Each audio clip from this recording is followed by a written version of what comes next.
Tahukah kalian, ini khutbah yang paling pendek dari Syekh Abdul Qadir Al-Jailani. Tidak seperti pada umumnya, suatu kali Syekh Abdul Qadir Al-Jailani memberikan khutbah paling pendek. Beliau naik mimbar dan berkata, "Satu suap kau masukkan dalam perut orang yang lapar lebih baik dari membangun 1000 masjid jami. Dan lebih baik dari memberi kiswah Ka'bah dengan kain sutera. Dan lebih baik dari orang yang qiyamul lail dan ruku.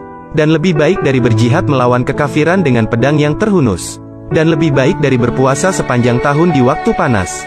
Jika tepung itu masuk ke dalam perut orang yang lapar, maka ia mempunyai cahaya seperti cahaya matahari yang terang benderang.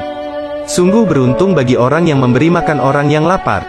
Begitulah bunyi khutbah beliau, pendek, tapi mengenai. Semoga bermanfaat dan semoga kita bisa mengamalkan membantu orang-orang yang kelaparan, amin. Nah, semoga kisah ini bermanfaat dan menambah ilmu pengetahuan kita. Amin, amin ya robbal alamin.